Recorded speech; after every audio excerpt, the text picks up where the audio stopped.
Baik, sejujurnya landasan latar belakang aku ngambil tema ini tuh karena beberapa teman-teman tuh ternyata beberapa ada yang belum mengetahui apa itu rapid miner. Nah, jadi aku inisiatif lah gitu untuk memperkenalkan rapid miner dalam pemodelan artificial intelligence. Nah, sebelum itu, sebelum masuk ke rapid minernya, aku akan sedikit membahas dulu apa itu artificial intelligence ya. Nah, jadi artificial intelligence ini adalah sebuah mesin yang kini semakin berkembang mengiringi perkembangan revolusi industri 4.0. Teknologi terbaru ini tercipta dengan kemampuan yang semakin baik yang mampu membantu kehidupan manusia dalam kehidupan sehari-hari. Nah, artificial intelligence ini bekerja dengan mempelajari data yang diberikan, kemudian data tersebut dibuatkan model dan dihasilkanlah artificial intelligence yang dapat bekerja selayaknya cara manusia berpikir dan juga cara manusia bekerja. Jadi, kemampuan artificial intelligence itu sama dengan kemampuan yang dimiliki oleh manusia, baik dari cara berpikir maupun cara bekerjanya. Sebenarnya, proses pembuatan model ini dapat dilakukan dengan berbagai bahasa pemrograman. Namun, pada saat ini saya akan memperkenalkan RapidMiner untuk membuat model sederhana dalam artificial intelligence. Mengingat RapidMiner ini kita nggak perlu susah uh, buat source code panjang ya. Jadi di RapidMiner ini kita hanya sekedar ngedrag operator-operatornya gitu. Nah, adapun aku juga kasih pendahuluan dulu. Nah, artificial intelligence ini merujuk pada kemampuan mesin yang dapat berpikir dan bekerja seperti cara berpikir dan cara bekerja manusia. Artificial intelligence meniru cara berpikir dan cara bekerja manusia dengan mempelajari data, kemudian mengenal pola data yang dioperasikan menggunakan bahasa pemrograman. Pada abad ini, artificial intelligence sudah biasa loh digunakan dalam kehidupan kita dan sangat bermanfaat dalam kehidupan kita. Contoh artificial intelligence yang sering banget kita gunakan adalah Face ID ya, kayak face recognition gitu, terus ada fingerprint juga, kemudian filter Instagram, bahkan kamera dengan deteksi umur, deteksi ekspresi, dan lainnya. Namun, seiring berkembangnya artificial intelligence ini juga sering dianggap sebagai ancaman karena kemampuannya. Jadi kan kemampuannya itu kayak cukup canggih ya, cukup cerdas, sehingga manusia itu ketakutan bahwa artificial intelligence ini akan menggantikan pekerjaan manusia, bahkan menggantikan kehidupan manusia. Namun, pada hakikatnya, artificial intelligence ini bukanlah ancaman, melainkan sebuah teknologi terbaru yang justru keberadaannya membantu pekerjaan manusia. Dan pada hakikatnya artificial intelligence ini juga hanya mempelajari data yang kita berikan, bukan menggantikan manusia sebagai insan makhluk hidup. Nah, selanjutnya ada model artificial intelligence. Sebuah model dapat dihasilkan dari pembelajaran data sesuai dengan algoritma yang dipilih. Seperti kita ketahui bahwasannya algoritma dalam membangun sebuah model ini banyak sekali, baik itu algoritma untuk regresi, klasifikasi, bahkan clustering. Selain menggunakan bahasa pemrograman berupa source code, model AI sederhana dapat dibuat dengan menggunakan RapidMiner. Tersedia lengkap bahkan dengan evaluasi berbagai jenis, baik evaluasi untuk regresi, klasifikasi, bahkan clustering itu ada evaluasi-evaluasinya. Nah, model tersebut dapat berguna dalam perancangan berbagai sistem yang hendak dibuat seperti sistem rekomendasi, sistem deteksi, dan lain sebagainya. Nah, teman-teman, mungkin ada beberapa yang mungkin belum familiar sama RapidMiner ini. Nah, ini adalah halaman RapidMiner. Ada perspektif, views, action, dan last process. Last process ini proses-proses terakhir yang kita lakukan. Kemudian untuk membuat sebuah prosesnya, kita bisa klik ini new. Ini akan membuat sebuah halaman baru dalam kita membuat sebuah proses RapidMiner ini. Nah, setelah kita klik action new ini, akan muncul halaman seperti ini. Nah, pada halaman ini kita akan membuat proses RapidMiner dimulai dari data yang akan digunakan, kemudian operator-operator apa saja yang akan kita kemudian gunakan. Nah, adapun untuk operator ini kayak sebuah alat yang bisa digunakan untuk melakukan operasi dalam RapidMiner, sama seperti halnya bahasa pemrograman ya, ada operator-operator. Nah, kalau di bahasa pemrograman kan operatornya tuh pakai kode gitu ya, pakai tanda baca. Namun pada RapidMiner ini operatornya udah jelas nih, udah ada tulisan-tulisannya gitu ya. Terus udah ada nama-namanya, kita hanya perlu drag dari bagian operator uh, ke bagian yang ini. Nanti kan operatornya di sebelah sini, kita drag ke sebelah sini. Nah, adapun operator ini terdiri dari beberapa macam, diantaranya adalah proses kontrol, yang berfungsi untuk mengontrol aliran proses seperti loop atau conditional branch. Kemudian ada utility untuk mengelompokkan subproses, juga makro dan logger. Ada repository access untuk membaca dan menulis repository. Kemudian ada import untuk membaca data dari berbagai format eksternal. Kemudian ada juga export untuk menulis data ke berbagai format eksternal. Selanjutnya ada data transformation, itu untuk mentransformasi data dan metadata, kemudian modeling untuk proses data mining seperti klasifikasi, regresi, clustering, asosiasi, dan lain-lain. Kemudian ada evaluasi untuk mengukur kualitas dan performa dari model yang akan kita buat. Selanjutnya ada proses. Adapun proses ini terdiri dari beberapa komponen, diantaranya adalah input, output, aksi yang dilakukan, dan juga parameter yang diperlukan. Sebuah operator bisa disambungkan melalui port masukan kiri dan port keluaran kanan. Nah, maksudnya kita bisa memasukkan datanya ini, menginputkan datanya baik itu berupa Excel ataupun CSV, dataset yang kita miliki saja. Bahkan RapidMiner juga menyediakan dataset yang udah ada gitu di RapidMiner-nya, bisa buat kita latihan gitu untuk membuat modelnya. Nah, si data itu kita masukkan dari file, kemudian kita input, kemudian kita drag ke arah blank ini, ke halaman proses. Kemudian kita sambungkan data kita dari sebelah kiri. Nah, ini port kiri ya, ada port sebelah kiri ini. Kemudian kita masukkan ke data yang kita miliki atau data yang akan kita gunakan. Selanjutnya, kita bisa memilih atribut-atribut lain ya, operator-operator lain yang akan kita gunakan dalam proses membuat model tersebut gitu. Ada baik itu memilih atribut yang akan kita gunakan, memilih role. Kita juga bisa menambahkan operator, menghapus missing value atau mengganti missing value dengan rata-rata yang ada dari data gitu, sesuai dengan teknik data reducing atau data preprocessing yang akan kita gunakan. Nah, jadi operator-operator ini tidak baku ya, maksudnya apakah harus seperti ini? Tidak. Operator-operatornya sesuai dengan kebutuhan kita, sesuai dengan apa yang kita butuhkan, apa yang kita akan aplikasikan, implementasikan. Jadi teman-teman misalnya bingung nih, mau melakukan pemodelan dengan bahasa pemrograman Python agak rumit gitu, sedangkan perlu perbandingan dari beberapa algoritma, dari beberapa model klasifikasi. Misal kalian bisa coba dulu aja pakai RapidMiner sebagai perbandingan mana akurasi yang paling cocok.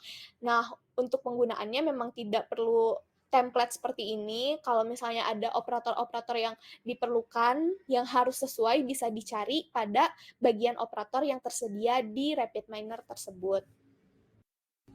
Selanjutnya, pada tahapan mendesain proses. Nah, tahapan desain proses ini adalah kumpulan dan rangkaian fungsi-fungsi operator yang bisa disusun secara visual. Pada proses ini, data diinputkan dan kemudian diaplikasikan pada algoritma tertentu untuk kemudian menghasilkan model. Sebelumnya aku minta maaf banget ya, ini tulisannya nggak rapi, soalnya aku tuh nggak bisa share screen Microsoft PowerPoint ternyata, jadi aku upload di Google Slide dulu, mohon maaf sekali. Nah, jadi desain proses ini rangkaian yang seperti pada slide sebelumnya ya. Ada input data, kemudian operator-operator yang hendak digunakan, kemudian ada pemilihan algoritma, kemudian kita juga bisa melakukan apply model. Nah, sebenarnya kalau dalam aplikasinya, membuat desain proses ini bisa aja kita split datanya untuk data training dan data testing. Nah, dalam split data tersebut, kita juga bisa mengatur testingnya mau berapa persen, trainingnya mau berapa persen. Misal mau diatur trainingnya 70%, testingnya 30%, itu bisa diatur dengan parameter yang tersedia pada operator split data tersebut. Kemudian setelah split data, baru deh kita masukkan ke model yang hendak kita gunakan gitu. Misal mau pakai decision tree gitu.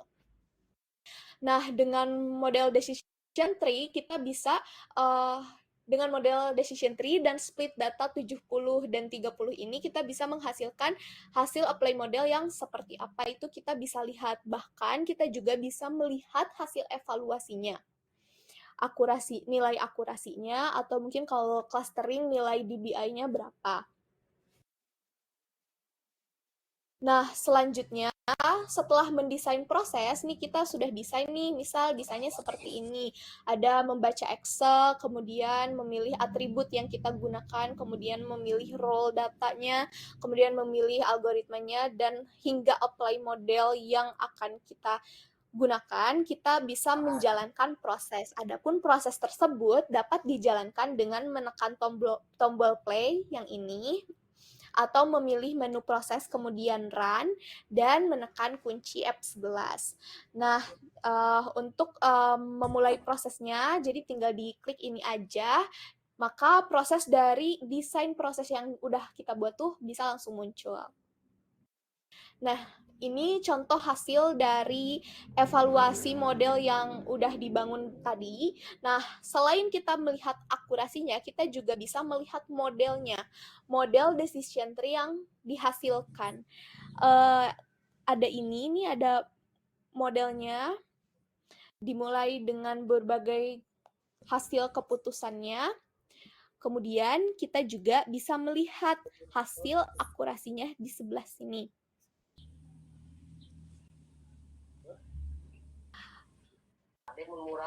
Oke, kemudian sebelum kesimpulan, barangkali ada rekan-rekan yang ingin bertanya. Sejujurnya kayaknya agak terlalu cepat ya penyampaian materinya.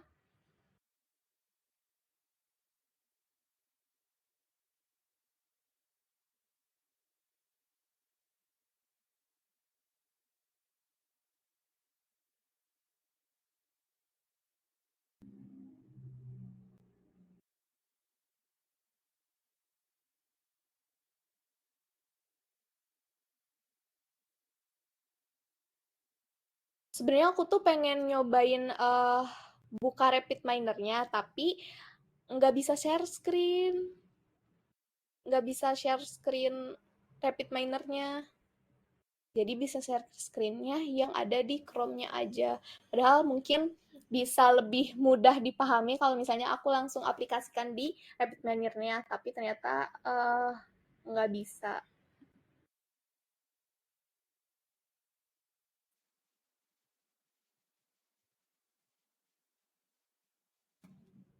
Hanya saja kekurangan pada RapidMiner ini ada beberapa algoritma yang nggak ada gitu, tidak tersedia pada operator RapidMiner. Kayak kalau misalnya algoritma neural network itu ternyata tidak ada di operator RapidMiner. Jadi kalau kayak backpropagation gitu itu nggak ada di RapidMiner. Kalau misalnya model semacam random forest, decision tree, naive Bayes, linear regression itu bisa kita gunakan dalam RapidMiner ini. Oke, ada pertanyaan dari Teh Nadia. Model apa sih yang dapat digunakan dan biasanya digunakan untuk kebutuhan apa? Oke, model. Nah, sejujurnya kita tahu bahwasannya model AI itu banyak banget ya. Algoritmanya banyak sekali. Nah, adapun model yang dapat digunakan dan biasanya digunakan untuk kebutuhan apa itu sesuai dengan kebutuhannya. kita mengetahui bahwasannya ada regresi, klasifikasi, dan clustering.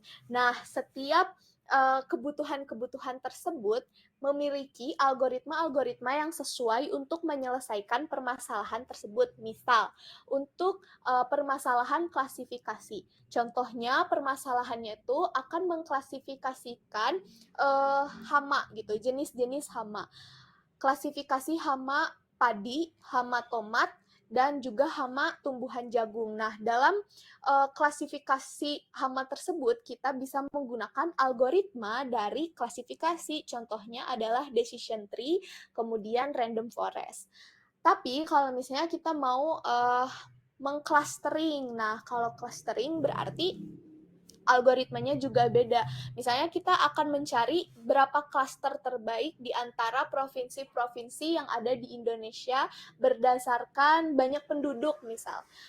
Kita akan mengclustering berdasarkan banyaknya penduduk. Nah, untuk menyelesaikan permasalahan clustering, kita gunakan algoritma yang clustering juga, di antaranya seperti algoritma K-means, K-medoids. Nah, itu algoritma-algoritma untuk metode clustering. Nah, maka dari itu, karena modelnya berbeda, permasalahannya berbeda, kebutuhannya berbeda, jadi setiap model bisa menyelesaikan permasalahan sesuai dengan kebutuhan yang diinginkan user gitu, atau yang diinginkan oleh kita gitu.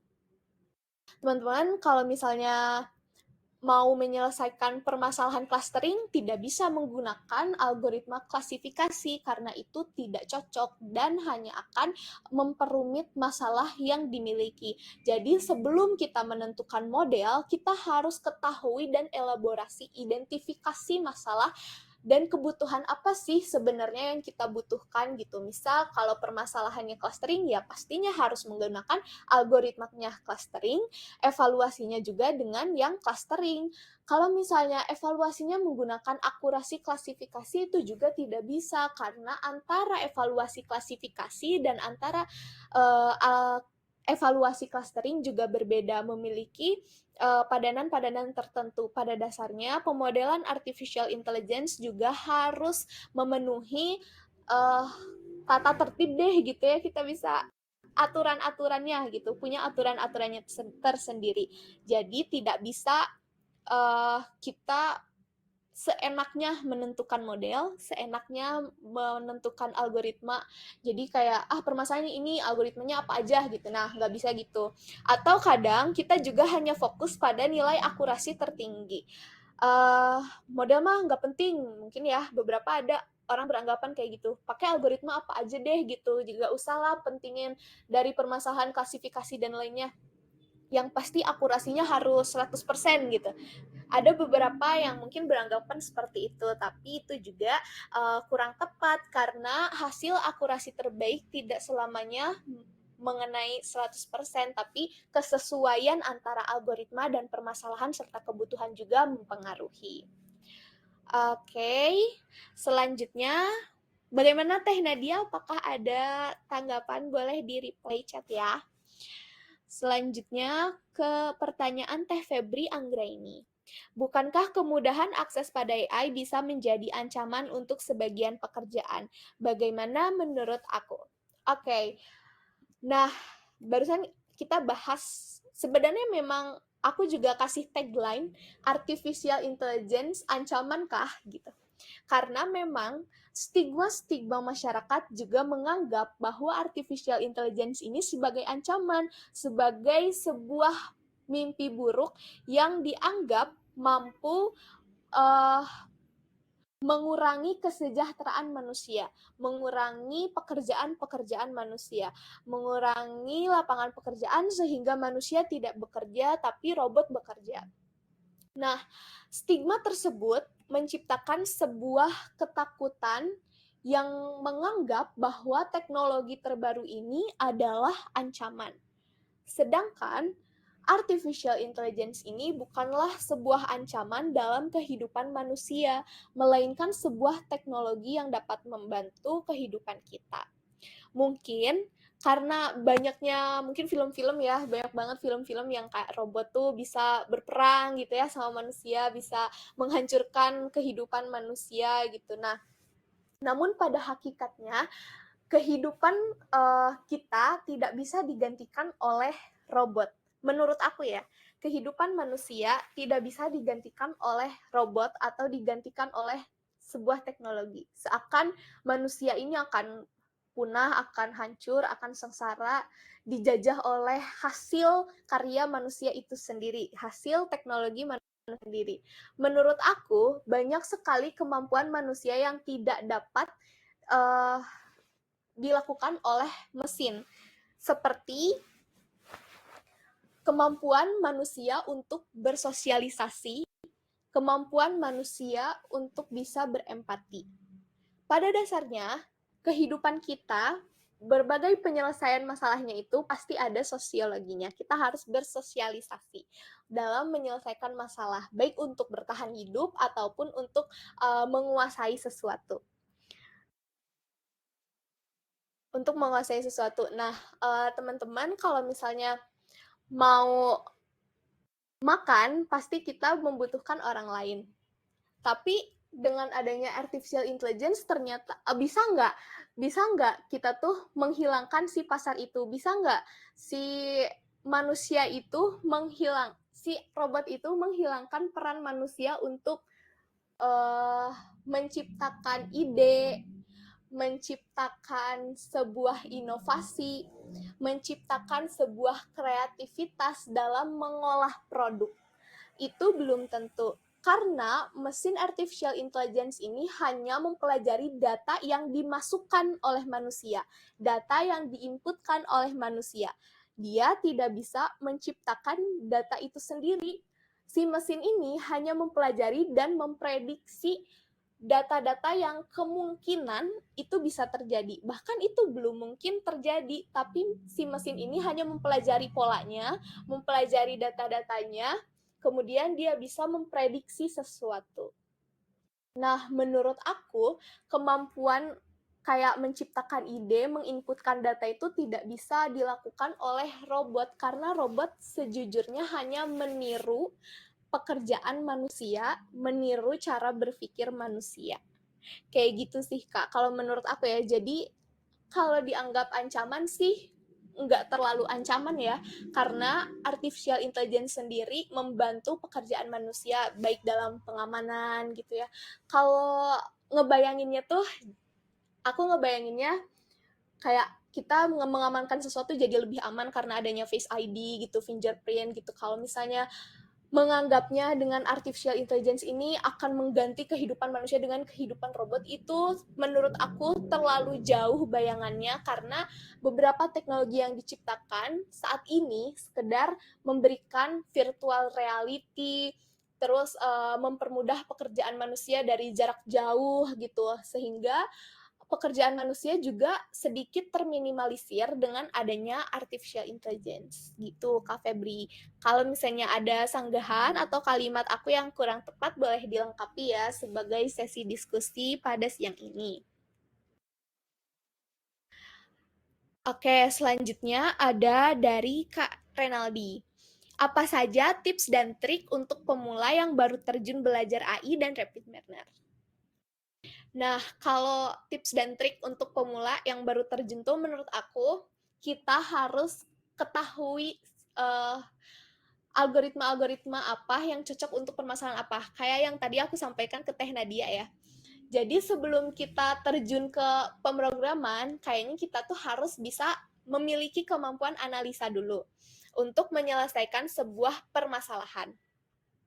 Contohnya adalah ketika kita ingin menyelesaikan permasalahan prediksi atau klasifikasi atau clustering. Nah, kita juga harus ketahui dulu nih di artificial intelligence nih kita bisa melakukan apa saja gitu, kayak regresi. Nah, dari regresi itu kita juga harus ketahui dulu algoritma-algoritma apa yang bisa digunakan untuk menyelesaikan permasalahan regresi. Setelah mengetahui algoritma-algoritma apa yang bisa menyelesaikan, kemudian baru nih kita terjun sedikit pelan-pelan untuk ke bahasa pemrograman. Nah, jika dirasa bahasa pemrograman itu begitu sulit untuk memahami permasalahan pada pembuatan model AI, kita bisa menggunakan RapidMiner ini. Karena RapidMiner tuh menurut aku ya, penggunaannya tidak sesulit dan serumit bahasa pemrograman. Karena pada dasarnya penyusunan desain prosesnya dengan drag pada halaman prosesnya. Jadi kita hanya perlu drag operator-operator yang sesuai untuk menyelesaikan permasalahan. Nah, setelah drag itu kita bisa langsung di running tuh proses yang sudah kita buat. Jadi nggak perlu mengaplikasikan source code yang terlalu panjang jika sekedar pemula ya, yang baru terjun untuk pemula. Nah, karena menurut aku RapidMiner tuh lebih mudah memberikan gambaran kita, oh ternyata model tuh bekerjanya seperti ini ya. Nah, jujur ya, aku sebelum ke bahasa pemrograman Python, aku belajar AI di RapidMiner dulu. Karena di RapidMiner tuh kita bisa tahu operator-operatornya langsung gitu. Jadi kan ada tulisan operator nih, ada tulis. Nah, di sini tuh banyak nih utility, ada beberapa gitu operator. Di modeling ada beberapa operator. Nah, kita bisa tahu langsung nama-namanya dari yang tersedia. Kita bisa langsung cari langsung di Google, oh operator ini untuk ini, algoritma ini untuk menyelesaikan sebuah permasalahan klasifikasi misalnya. Nah, dari pembelajaran ini kemudian setelah kita proses, nah saat belajar mendesain proses saja, kita pasti ada kebingungan dulu, ini inputnya gimana gitu. Kemudian ini split datanya kayak gimana.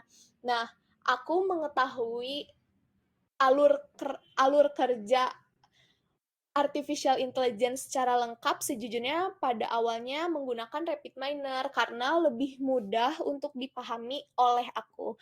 Dan menurut aku mudah dipahami juga oleh teman-teman karena tidak sulit penyusunannya karena tidak menggunakan source code gitu, kayak ngedrag doang gitu ya, didrag ke sini, datanya dimasukkan, kemudian dipilih atributnya. Di sini tuh ada kayak replace missing value gitu kalau mau menghapus data yang kosong gitu. Untuk latihan data pre-processingnya gitu ya, replace missing value. Tapi kita juga bisa nih mengganti data dengan rata-rata data aja deh gitu, nggak perlu dihapus gitu, tapi data yang kosongnya diisi dengan rata-rata data yang tersedia gitu, itu bisa dan ada operatornya. Kemudian kita pilih algoritmanya gitu. Nah, menurut aku tips yang paling penting adalah dalam pemilihan algoritma yang sesuai karena penyelesaian masalah akan gagal jika algoritmanya juga tidak sesuai dengan kebutuhan kita. Menurut aku, tipsnya kenali dulu algoritma-algoritma untuk permasalahannya, dilanjut kenali operator-operator yang bisa digunakan dalam penyusunan model AI. Gitu. Oh ya, tidak lupa kita juga harus mengetahui evaluasi hasil operator evaluasi dari hasil klasifikasi, regresi, dan clustering karena operator evaluasi juga berbeda dari setiap kebutuhan yang kita gunakan gitu, kebutuhan yang kita ingin selesaikan gitu. Baik dari kebutuhan klasifikasi dan clustering pasti evaluasinya berbeda. Begitu pula dengan regresi, operator evaluasinya juga berbeda. Gitu sih Kak Renaldi. Kalau misalnya ada sanggahan dan tambahan, boleh di kolom chat ya sebagai sesi diskusi. Kalau misalnya ada rekan-rekan yang mau open mic atau raise hand, mau open mic silahkan, tapi raise hand dulu ya. Selanjutnya ada pertanyaan dari Kak Kemal Imtinan. Apa saja kelemahan dari artificial intelligence? Oke, kalau kelemahan dari artificial intelligence itu sendiri mungkin saat ini, untuk saat ini mungkin ya, kalau dengan beberapa produk hasil AI yang sudah diciptakan, menurut aku masih ada beberapa hasil produk yang bisa dibobol atau yang bisa kita bisa dimanipulasi gitu. Jadi ada beberapa contohnya adalah ini Copilot. kayak ChatGPT atau Bing atau produk Google Bard. Nah, itu tuh sebenarnya teknologi yang begitu bagus. Hanya saja pada dasarnya hasil produk artificial intelligence tersebut juga masih ada kekurangannya. Di antaranya belum bisa kayak dengan jelas gitu dia menyampaikan apa yang benar-benar jawabannya. Kadang di beberapa pertanyaan saat kita menanyakan pada Copilot, pada ChatGPT, itu juga beberapa kali untuk beberapa pertanyaan ada saja kesalahan jawaban gitu. Kesalahan atau ketidaksesuaian jawaban yang diberikan antara chat GPT dengan jawaban yang sebenarnya. Artinya itu menjadi kelemahan artificial intelligence yang dibangun karena memang pada dasarnya artificial intelligence ini sekedar memprediksi dari data-data yang ada. Mungkin jika data-datanya yang tidak ada ya si mesin ini hanya memprediksi kemungkinan jawaban yang bisa digunakan dari pertanyaan yang diberikan gitu. Jadi kelemahan artificial intelligence tuh di situ. Tapi justru mungkin dengan kelemahan artificial intelligence yang ya udah gitu dia nggak bisa kerja kalau nggak ada datanya, dia hanya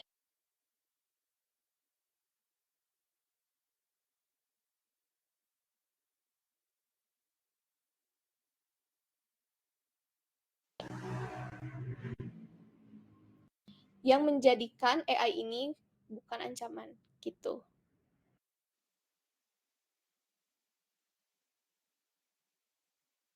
Gimana Kak? Apakah ada tanggapan? Teman-teman kalau misalnya ada tanggapan, kalau ada kalimat aku yang kurang jelas atau bahkan kalimat aku yang salah gitu, boleh kita sharing aja ya. Karena sejujurnya aku juga masih baru di AI ini, masih belajar dan butuh banyak belajar lagi untuk menyampaikan materi terkait ini.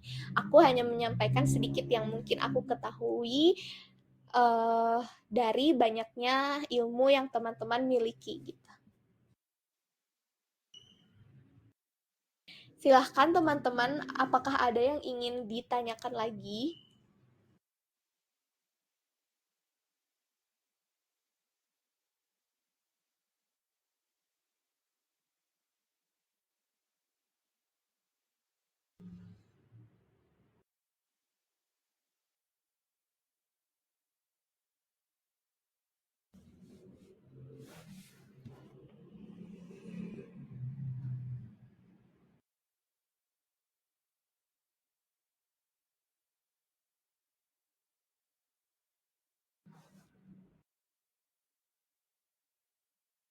Sekali lagi, sayang banget aku nggak bisa buka Rapid Miner dan sambil share screen gitu.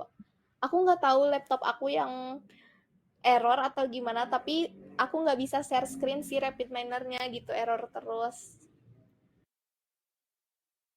Kalau misalnya bisa, mungkin lebih mudah dipahami gitu ya bagi teman-teman yang belum pernah pakai Rapid Miner gitu, pasti lebih tergambar gitu penggunaan Rapid Miner itu kayak gimana.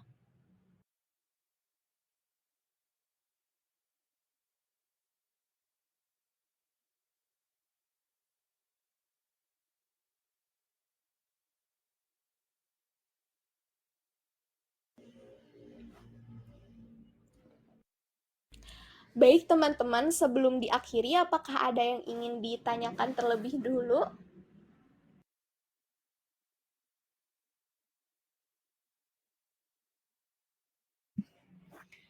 Jika tidak ada, aku juga mau sekali lagi share webcam ya, maksudnya open kamera gitu. Soalnya aku belum dapat dokumentasi dari yang open kamera gitu, yang bisa aja.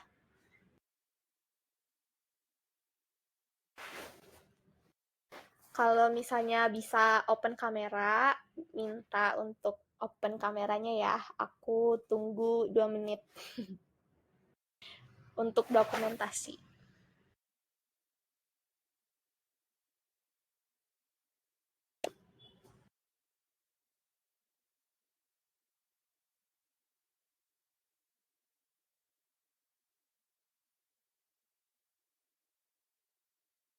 Oke.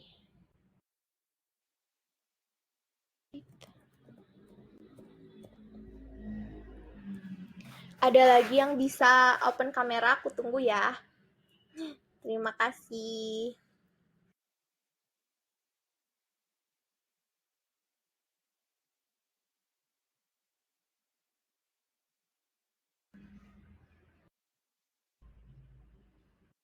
Aku lihat-lihat masih pada ini ya, pada senggang di hari Kamis. Oke. Halo semua.